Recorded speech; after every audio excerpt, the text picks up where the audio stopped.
अभी आरओ का सवाल आया तो मैं इसको जरा बता देता हूं। वैसे मैं कल बताने वाला था ये आरओ का पानी अच्छा कि नहीं।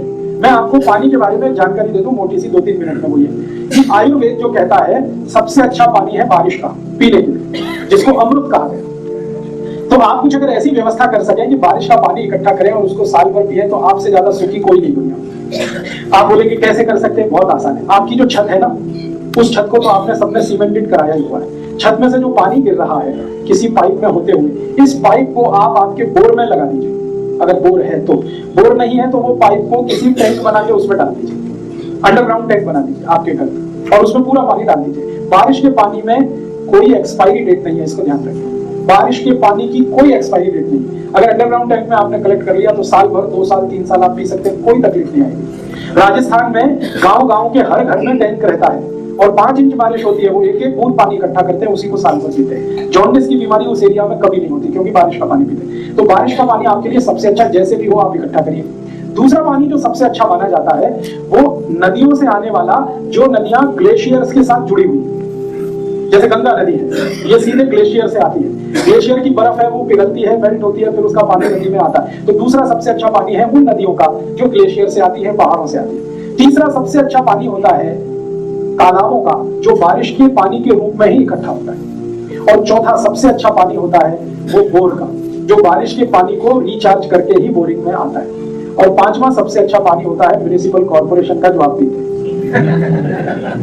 अब आप सोच लीजिए कि म्युनिसिपल कॉर्पोरेशन का पानी लास्ट में है तो माने सबसे खराब है, सबसे अच्छा बारिश का। तो अब आपको तो कॉर्पोरेशन का पानी है, ये आपकी मजबूरी है। मैं चाहता हूं आप मजबूरी को थोड़ा बदलिए, 2-4 हजार रुपए खर्च करिए, या ज्यादा से ज्यादा 10,000 रुपए खर्च करिए। आपकी छत में स्लोप बना दीजिए और एक पाइप में पूरा पानी उतारिए, फिर उस पाइप को आपका एक टैंक बना के अंडरग्राउंड उसमें उतारिए। मैंने मेरे घर में ये व्यवस्था की है। मुश्किल से 22,000 रुपए का खर्चा आया और उस खर्चे में मैं हर साल 1 लाख लीटर पानी कलेक्ट कर लेता हूँ। मेरे टैंक में उतना आ जाता है। साल भर हम पीते हैं, हमारे पड़ोसी भी पीते हैं। मेरा एड्रेस बहुत छोटा सा है, राजीव दीक्षित सेवाग्राम, वर्धा सेवाग्राम गांव में मैं रहता हूँ। तो हमने छोटा सा अपने घर में ऑल्ट्रेशन किया, छत को थोड़ा स्लोप दे दिया और उसके बाद सारा पानी एक पाइप में दे दिया, नीचे एक अंडरग्राउंड टैंक बना दिया, उसमें पूरा पानी इकट्ठा होता है। साल भर उसी को आप चाहें तो पंजाब में भी ये हो सकता है। हमारे यहाँ तो बारिश कम है, पंजाब में तो ज्यादा। हमारे यहाँ साल में 25 इंच बारिश है और पंजाब में साल में 50 इंच से ज्यादा बारिश है। आप तो और भी ज्यादा पानी इकट्ठा कर सकते हैं। और ये पानी इकट्ठा करना पड़ेगा आज नहीं तो 10 साल के बाद, क्योंकि जमीन के अंदर का सारा पानी सूख रहा है। कितने दिन आप उसको निकालेंगे? हाँ, मिट्टी डल जाती है तो उसको साफ कर लीजिए। या उसमें कोई आपको कंफ्यूजन है तो मिट्टी के ऊपर चूना फेंक दीजिए, बस वो पानी को अपने आप साफ करके नीचे भेजेगा। चूने से अच्छा पानी को साफ करने वाला दुनिया में कोई केमिकल नहीं। छत पे चूना डाल दीजिए, बारिश जैसे ही शुरू हुई चूने के पत्थर डाल दीजिए 2-4, जितना भी पानी कॉन्टेक्ट में आएगा सब फिल्टर होके आएगा, तो मिट्टी का उसमें दुष्प्रभाव खत्म हो जाएगा। तो छत का पानी कोशिश करिए इकट्ठा करने का। नहीं कर सकते हैं तो आपके पास कॉर्पोरेशन का पानी है, इसको बिना उबाले मत पीजिए।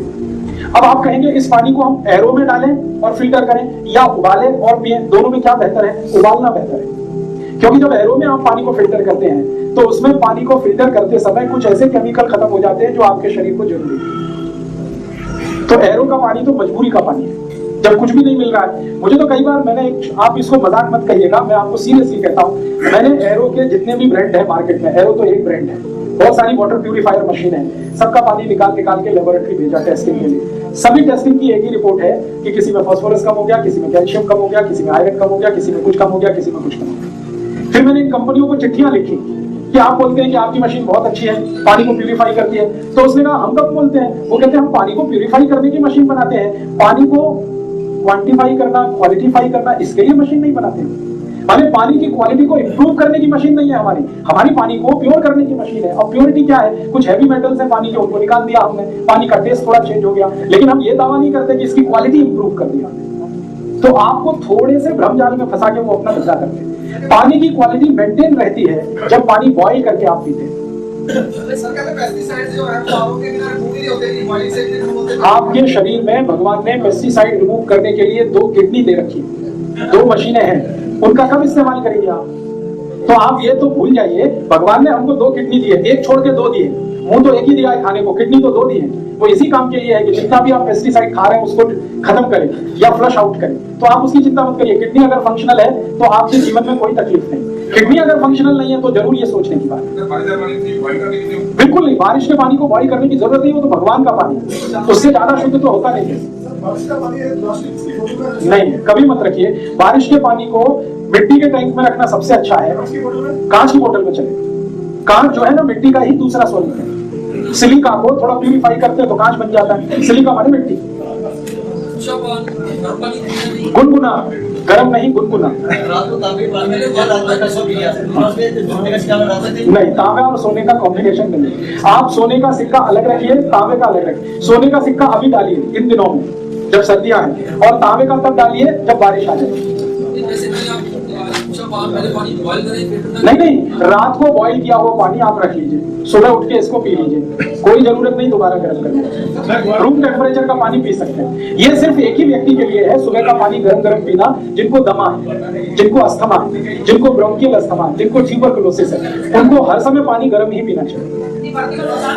जी जी, नहीं नुकसान कुछ नहीं है, आपको कोई नुकसान नहीं है, आप पीजिए, कोई नुकसान नहीं है। मैं तो कह रहा हूँ जरूरत क्या है, जरूरत है asthma, bronchial asthma, tuberculosis patient को हर समय गर्म पानी पीने की उनकी जरूरत है। डाल दीजिए, मिट्टी के घड़े में सोने की अंगूठी डाल दीजिए, स्टील के बर्तन में डाल दीजिए। हाँ, प्लास्टिक छोड़ जी। तांबे के बर्तन में सोना नहीं डाला जाता, तांबे के बर्तन में तांबा ही पर्याप्त है। सोना डालने के लिए मिट्टी का बर्तन, स्टील का बर्तन, लोहे का बर्तन, कांच का बर्तन वो यूज करें। हाँ, एक बार गर्म करके रूम टेम्परेचर पे ठंडा करके फिर तांबे के बर्तन में भरी, गरम गरम पानी मत भरी।